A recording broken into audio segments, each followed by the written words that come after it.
Benvenuti su Korean World. Oggi analizziamo tre thriller coreani molto diversi tra loro: The Woman in the White Car, Murder Report e Unforgivable. Tre opere che utilizzano il mistero, l'indagine e la suspense per raccontare qualcosa che va ben oltre la semplice ricerca di un colpevole. In questi film la verità è sempre frammentata, manipolata o nascosta. La giustizia entra continuamente in conflitto con il trauma, la vendetta e il senso di colpa. E i protagonisti si trovano costretti a confrontarsi con ferite che il tempo non è mai riuscito a cancellare. Da una scrittrice la cui testimonianza sembra cambiare continuamente, a un serial killer che trasforma la vendetta in terapia, fino a un detective che scopre di essere parte della tragedia che sta cercando di risolvere, questi tre film ci pongono una domanda fondamentale: conoscere la verità è davvero sufficiente per ottenere giustizia? Prima di scoprirlo, vi ricordo di lasciare un bel mi piace al video, iscrivervi al canale e attivare la campanella delle notifiche per non perdervi le prossime recensioni dedicate al cinema coreano.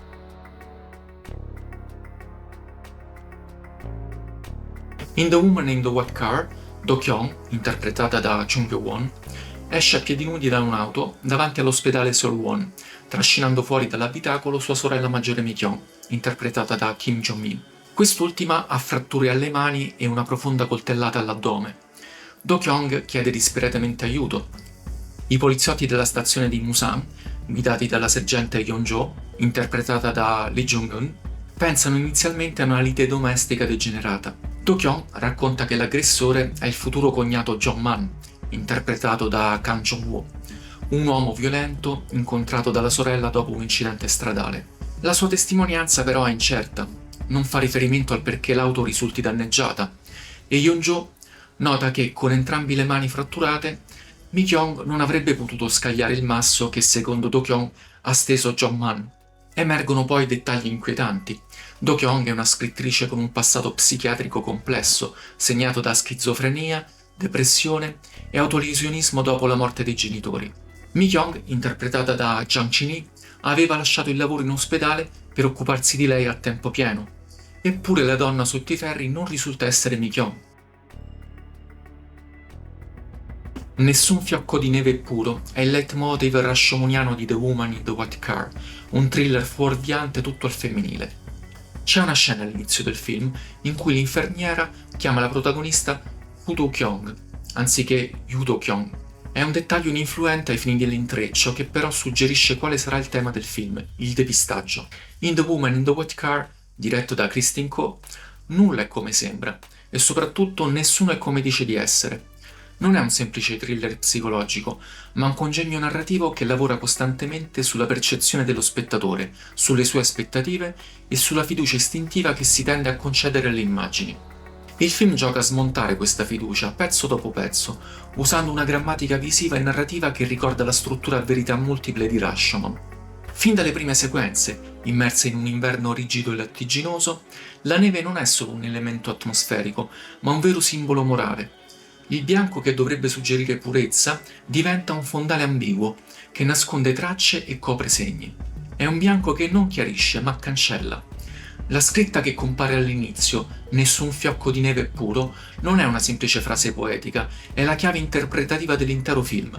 La regia lavora con grande attenzione sul formato dell'immagine. Nei flashback lo schermo si comprime, si schiaccia letteralmente. È un uso estremamente consapevole del linguaggio visivo per suggerire che la realtà non è mai oggettiva, ma filtrata dalla mente di chi la racconta. Quando poi il colore svanisce dal flashback, e non solo per un rimando a Psycho come enunciato dall'agente Yeon-jae interpretato da Lee Wee-jong, esso diventa speculativo. Ed è l'unico momento in cui un uomo, l'unico che si salva all'interno del film, ipotizza l'innocenza di un altro. Per il resto, le figure maschili, da Jong-man al padre di Yeon-jo, interpretato da Chong Jung-jun, occupano lo spazio narrativo come presenze deleterie. Ma sarebbe un abbaglio ridurre in chiave antipatriarcale la visione di un duo regista-sceneggiatrice tutto al femminile. Anche perché il vero antagonista, sia per Do-kyung, interpretata dalla Jung Hyuk-won di Castaway on the Moon, che per Yeon-jo, interpretata dalla Lee Jung-eun di Parasite, è semplicemente l'ambiente familiare, che può rivelarsi profondamente tossico. Tramite un montaggio alternato, infatti, le due protagoniste risultano unite da un passato di abusi e soprusi perpetrati rispettivamente dal padre e dalla sorella. Il che si ricollega a una frase detta tra Yeonju e Yeonjae all'inizio del film, ovvero che i casi di abusi sono in genere in famiglia. La comunanza di esperienze ed effetti tra le due protagoniste, le cicatrici sui polsi, il sentirsi inutili, trasforma il thriller convenzionale sulla scoperta della verità in un trionfo dell'empatia femminile, che si sublima nella mancata chiamata di Yeonju a Yeonjae, poiché per quanto Do-kyung abbia ingannato tutti, perfino Yeonsu e Yeonjo, il suo trauma è reale, così come lo è il riconoscimento di quello altrui. E lo stesso vale per Yeonju e Yeonso. È la giustizia che va oltre la mera verità ad essere la colonna portante del film, permettendo alla protagonista di inseguire la vita decente che anche Yeonju si appresta ad abbracciare dopo il distacco dal padre. Ciò che invece non convince in The Woman in the White Car è una sceneggiatura che a tratti sembra forzare l'ingranaggio oltre il limite della credibilità interna. È come se nel tentativo di mantenere costante il gioco di colpi di scena, la struttura finisca per attribuire a Do-kyung una capacità di previsione quasi onnisciente. Il fatto che sia una scrittrice può infondere sospetti sulla sua capacità di pianificare, ma non di prevedere gli eventi. La scena del chiodo è emblematica in questo senso. Presuppone una concatenazione di eventi talmente precisa, il ritorno di John Mann con una nuova vittima però ancora in vita, la possibilità di interagire con lei, la richiesta d'aiuto, da sembrare più il frutto di una necessità narrativa che di una logica diegetica. Non è tanto l'evento in sé a risultare problematico, quanto l'implicita predizione che gli sta dietro. Fino a quel punto, infatti, il film aveva lavorato benissimo sull'improvvisazione, sull'istinto di sopravvivenza, sulle decisioni prese nel momento, coerenti con lo stato emotivo dei personaggi. Qui invece si ha l'impressione che Do-kyung agisca come se conoscesse già lo sviluppo futuro degli avvenimenti, trasformandosi improvvisamente da figura traumatizzata e reattiva a stratega anticipatrice. Questo scarto incrina leggermente la sospensione dell'incredulità proprio nel momento in cui il film avrebbe bisogno della massima adesione al reale per lo spettatore. Se fino a lì le versioni della stessa storia dovevano per loro stessa natura contenere delle falle, in questa sequenza è la verità oggettiva a diventare artificiosa. È l'unico momento in cui The Woman in the White Car smette di sembrare un racconto che accade e inizia a sembrare un racconto costruito. E in un film che fa della percezione della verità soggettiva il proprio centro tematico, il fatto che sia la realtà a non essere credibile è una crepa che si nota più del dovuto.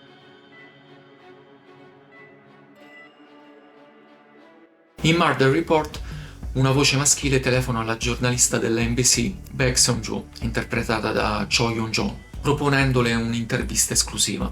L'uomo afferma di essere un serial killer responsabile di 11 omicidi in 2 anni. I casi non presentano collegamenti apparenti. Seung-ju, che rischia il licenziamento dopo un'inchiesta fallita sul gruppo Ilsin, vede nell'intervista un'occasione per salvare la carriera. Inoltre accetta, perché solo una volta completata l'intervista, l'assassino risparmierà la sua prossima vittima. L'incontro viene fissato in un hotel, le cui telecamere a circuito chiuso sono temporaneamente fuori uso per manutenzione. Il detective Han Sang-woo, interpretato da Kim Tae-han, amante della giornalista, presidia il piano inferiore, pronto a intervenire nel caso Seung-ju fosse in pericolo. L'assassino, Lee Yong-gun, interpretato da Chung Sung-il, si presenta come uno psichiatra e mostra a Seung-ju le registrazioni dei suoi omicidi. Spiega che le vittime avevano precedenti penali, ma che il suo scopo non era purificare la società. Tutto, a suo dire, nasce come pratica terapeutica, ovvero eliminare le persone che causavano traumi psicologici ai suoi pazienti, rimuovendo quelli che definisce tumori dalle loro vite. In altre parole, li vendica al posto loro. Yong-gun racconta la propria storia personale.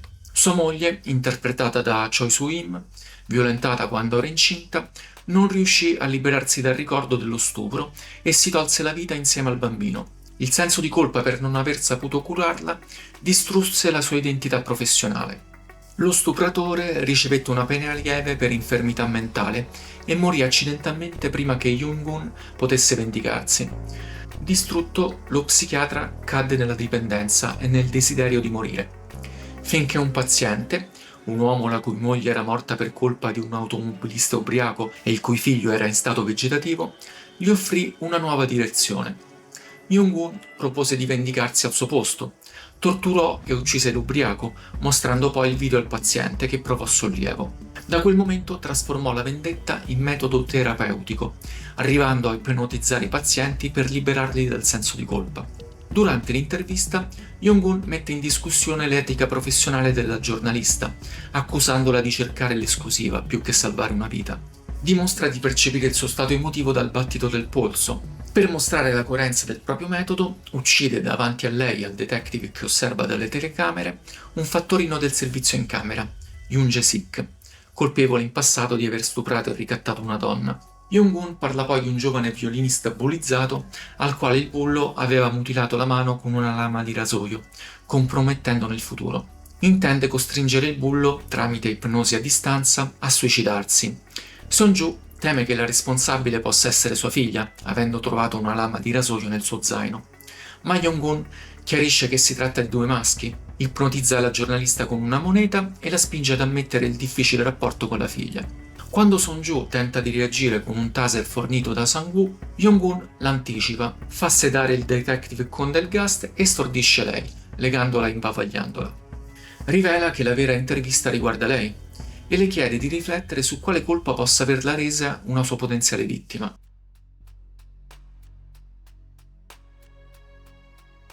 In Murder Report di Chu Yong-jun, un'intervista con un serial killer diventa un processo alla coscienza tra etica, vendetta e verità. L'ambientazione, quasi interamente concentrata in una stanza d'hotel, trasforma il film in un dispositivo teatrale e mentale, dove lo spazio chiuso diventa una camera di risonanza per il conflitto etico tra i personaggi. La regia sfrutta questa unità di luogo per costruire una tensione crescente che non dipende dall'azione fisica, ma dal confronto verbale, psicologico e morale, in cui ogni scambio mette in discussione il ruolo sociale di chi parla, il medico, la giornalista e il poliziotto. Il film lavora soprattutto sul rovesciamento delle funzioni professionali. La figura dello psichiatra viene progressivamente svuotata del suo significato curativo e trasformata in un paradosso inquietante, mentre quella del giornalista e del poliziotto vengono messe in discussione per presunto arrivismo e sostanziale sopravvivenza professionale. In fondo Song-ju vuole salvare il proprio posto di lavoro, così come Sang-woo vuole avanzare di carriera solo per poter difendersi dai ricatti. Il confronto tra i personaggi non è costruito come un semplice scontro tra bene e male, ma come una disputa sul concetto di responsabilità. Responsabilità medica, responsabilità mediatica e responsabilità istituzionale. In questo senso la sceneggiatura insiste su dialoghi lunghi e serrati, che ricordano più un interrogatorio filosofico che un thriller convenzionale. Uno degli elementi più interessanti in Murder Report è l'uso della messa in scena audiovisiva. All'interno della stanza le animazioni sugli schermi non sono semplici elementi decorativi, ma partecipano attivamente alla costruzione della tensione narrativa attraverso il mutamento dei colori e dei temi visivi. Inizialmente predominano tonalità bianche che suggeriscono una condizione di apparente neutralità. Quando Jong-un uccide il cameriere, il passaggio al blu accompagna e intensifica la crescente tensione. Infine, nel momento in cui Song-ju si risveglia imbavagliata, lo schermo si tinge di rosso, colore che amplifica la percezione di pericolo e violenza imminente. Altro elemento di interesse è l'uso della musica, che nel finale sembra extra-diegetica, ma in realtà è diegetica, creando ironicamente un livello metanarrativo che suggerisce come la coscienza del serial killer sia tutt'altro che scossa. Come lo è invece quella di Song-ju, che dovrà convivere con il suo senso di colpa per aver ucciso un uomo. Così come Jong-un elimina le coscienze sporche dei propri pazienti con l'ipnosi, così egli si deresponsabilizza considerando l'omicidio parte del suo lavoro, alienato dalla sua sfera emotiva privata. L'atto di uccidere diventa pertanto una vendetta per interposta persona, che soddisfa i pazienti senza che da borghesi piccoli piccoli si sporchino le mani e la coscienza, e non turba il carnefice, che sostituisce la giustizia con una giustificazione terapeutico-lavorativa. Murder Report utilizza pertanto il genere del thriller per parlare in realtà di colpa, rimozione e autoassoluzione. La vendetta viene presentata non come pulsione irrazionale, ma come tentativo di razionalizzare il dolore, trasformandolo in un protocollo. Questo aspetto rende l'opera più vicina a un dramma psicologico che a un racconto di omicidi e spiega perché il ritmo possa risultare volutamente lento e oppressivo. Un altro punto ricorrente in Murder Report riguarda la critica implicita ai media e alle istituzioni. Anche se ognuno cerca di farlo per sfuggire a situazioni in cui si trova incastrato, la ricerca dello scoop, la corruzione, il ricatto e l'uso strumentale della verità diventano speculari alla terapia del killer. Tutti i mondi, quello dell'informazione, quello della legge e quello della medicina, vengono mostrati come sistemi che possono perdere il proprio fine originario e trasformarsi in strumenti di potere personale. La scelta di ambientare quasi tutto in un unico spazio e di basare la narrazione su dialoghi è il punto di forza del film, capace di creare una tensione claustrofobica e intellettuale. Questa impostazione contribuisce a dare al film un'identità precisa, distante dal thriller coreano più dinamico e spettacolare. Tuttavia, la visione si fa via via più ostica man mano che si inseriscono elementi che esulano dalla stanza e aggiungono troppa carne al fuoco, come ad esempio la vicenda del gruppo Il Sun. La recitazione è centrale nel sostenere l'impianto verboso di Murder Report. Cho Yo-jong, che il pubblico internazionale riconoscerà per il suo ruolo in Parasite, regge il film con una progressiva trasformazione del volto e del linguaggio corporeo, passando dalla sicurezza professionale alla disgregazione emotiva. Chun Sung-il costruisce un antagonista che evita l'eccesso istrionico, mantenendo un tono controllato e quasi clinico, che rende ancora più disturbante la sua logica. La loro dinamica funziona come un duello in cui le armi non sono fisiche ma retoriche. Nel complesso, l'opera si distingue per l'ambizione tematica, ovvero la razionalizzazione della vendetta che sostituisce la giustizia, e per il tentativo di usare il genere come veicolo di riflessione morale. Più che raccontare una serie di delitti, mette in scena un processo alla coscienza dei suoi personaggi, lasciando allo spettatore il compito di interrogarsi su dove finisca la giustizia e dove inizi l'autoinganno.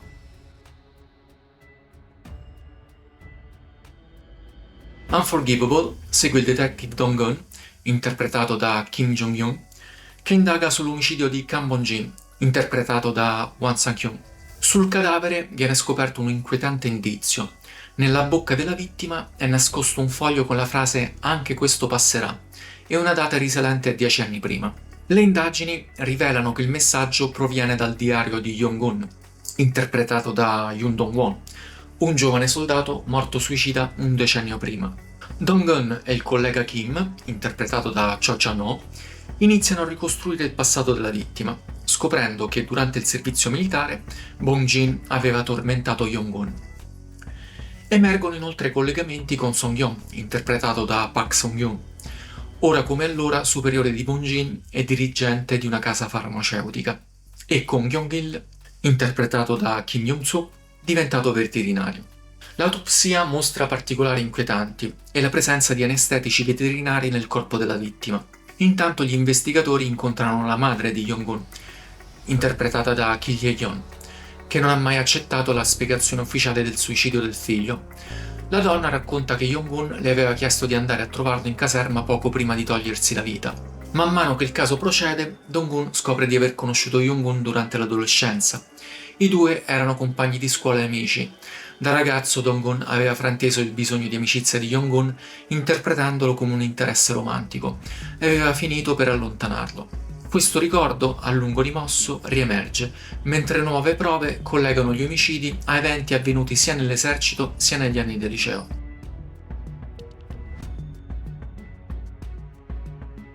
Unforgivable è un thriller che utilizza la struttura dell'indagine poliziesca per raccontare una tragedia fatta di bullismo, pregiudizi e responsabilità.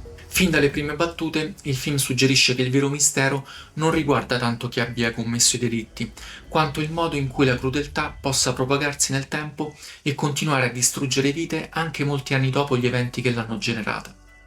In questo è simile, a partire dal titolo, a un altro film che descrive le storture della cultura patriarcale in ambito militare, ovvero The Unforgiven, il notevole esordio del regista Yoon Jong-bin. La regia costruisce una narrazione che alterna presente e passato, facendo emergere gradualmente una rete di responsabilità individuali e collettive. Ogni nuova rivelazione non serve soltanto a far avanzare l'indagine, ma modifica la percezione che lo spettatore ha dei personaggi. Figure inizialmente presentate come vittime o semplici testimoni si rivelano coinvolte a livelli molto più profondi, mentre i ricordi diventano strumenti per mettere in discussione verità che sembravano consolidate. Uno degli aspetti più riusciti dell'opera è il modo in cui affronta il tema del bullismo. Il film evita di limitarsi alla rappresentazione di singoli atti di violenza e mostra invece come l'umiliazione sistematica possa nascere dall'indifferenza, dall'opportunismo e dalla paura. La sofferenza di Jong-un non deriva soltanto dai suoi persecutori più evidenti, ma anche dall'incapacità delle persone intorno a lui di comprenderlo o di intervenire quando sarebbe stato necessario. Particolarmente efficace è il personaggio di Dong-gun, che si allontana dal modello tradizionale del detective infallibile. L'indagine diventa per lui un percorso di confronto con il proprio passato e con errori che aveva cercato di dimenticare. Kim Jong-un riesce a rendere credibile questa trasformazione, passando dall'atteggiamento sicuro e ironico delle prime scene a una crescente fragilità emotiva. Il rapporto con Jong-un assume così un'importanza centrale, perché costringe il protagonista a interrogarsi sul peso delle proprie azioni e sulle conseguenze delle parole pronunciate anni prima. Anche il detective Kim rappresenta un elemento importante dell'equilibrio narrativo. Più metodico e rispettoso delle procedure, funge da contrappeso alla natura impulsiva del collega. La loro collaborazione evita che il film si trasformi esclusivamente in un melodramma e mantiene viva la componente investigativa fino alla conclusione. La sceneggiatura in Unforgivable è particolarmente dura quando affronta il tema dell'omofobia. Ciò che colpisce non è soltanto la violenza fisica mostrata o evocata, ma soprattutto il modo in cui pregiudizi, pettegolezzi e accuse infondate finiscono per plasmare il destino dei personaggi. Il film insiste sul concetto che spesso la società etichetta qualcuno come diverso molto prima di conoscerlo davvero, e che una semplice voce può innescare conseguenze devastanti. Una voce, tra l'altro, creata da un fraintendimento, generato a sua volta da una società omofoba, in ambito prima scolastico e poi militare. Sung-yeon emerge come una figura inquietante proprio perché la sua malvagità non nasce da motivazioni elaborate o da un trauma personale. La sua ossessione per la debolezza e il disprezzo verso chi considera vulnerabile lo rendono il simbolo di una violenza esercitata per puro piacere di dominare gli altri. Ma è Dong-gun ad avere la colpa originaria e più subdola, scatenando un effetto domino di pregiudizio e solitudine. La parte finale abbandona progressivamente il terreno del giallo per avvicinarsi alla tragedia. Quando vengono chiarite le responsabilità dei vari personaggi, il film evita qualsiasi forma di consolazione. Non esistono veri vincitori, né una giustizia capace di restituire ciò che è stato perduto. Persino la vendetta, che potrebbe apparire come una soluzione catartica, viene rappresentata come l'ultimo atto di una sofferenza ormai irreparabile. Il momento più forte di Unforgivable non coincide con la scoperta dell'assassino, ma con la presa di coscienza di Dong-gun. La lettura delle parole lasciate da Jong-un trasforma l'intera vicenda in una riflessione sul rimorso e sull'impossibilità di correggere il passato. È una conclusione amara, che conferisce al titolo, Unforgivable, un significato preciso. Alcuni errori possono essere compresi o perdonati, ma le ferite continuano a esistere anche quando tutti i colpevoli sono stati identificati. Pur utilizzando gli elementi tipici del thriller investigativo coreano, Unforgivable si distingue soprattutto per la sua dimensione emotiva. È un film cupo, spesso doloroso da seguire, ma capace di utilizzare il mistero e la suspense per parlare di solitudine, esclusione e responsabilità personale. La sua forza non risiede tanto nei colpi di scena, quanto nel modo in cui costringe lo spettatore a riflettere su quanto possa essere devastante una crudeltà considerata all'inizio soltanto uno scherzo o una semplice debolezza umana. In conclusione, The Woman in the White Car, Murder Report e Unforgivable dimostrano come il thriller coreano contemporaneo sappia utilizzare il mistero e la suspense per esplorare temi profondamente umani. Da una verità continuamente manipolata dai ricordi e dal trauma a una vendetta che si traveste da terapia, fino a una riflessione sul peso dei pregiudizi e delle responsabilità individuali, questi tre film raccontano in modi diversi quanto il passato possa influenzare il presente e quanto sia difficile distinguere tra giustizia, colpa e autoassoluzione. Pur con approcci narrativi differenti, tutte e tre le opere mettono al centro personaggi segnati da ferite profonde, costretti a confrontarsi con eventi che continuano a condizionare le loro vite. E forse è proprio questo il filo conduttore che le unisce. L'idea che alcune cicatrici non scompaiano mai davvero, anche quando la verità viene finalmente alla luce. Ma adesso voglio conoscere la vostra opinione. Quale dei tre film vi è piaciuto di più? Quale vi è sembrato il più coinvolgente o il più riuscito dal punto di vista narrativo? E siete d'accordo con le considerazioni fatte nel video? Fatemelo sapere nei commenti, leggerò con piacere tutte le vostre impressioni e sarò felice di discuterne insieme a voi. Se il video vi è piaciuto lasciate un mi piace, iscrivetevi al canale e attivate la campanella delle notifiche per non perdere le prossime recensioni dedicate al cinema e alle serie coreane. Grazie per avermi seguito fino alla fine e ci vediamo nel prossimo video. Ciao a tutti!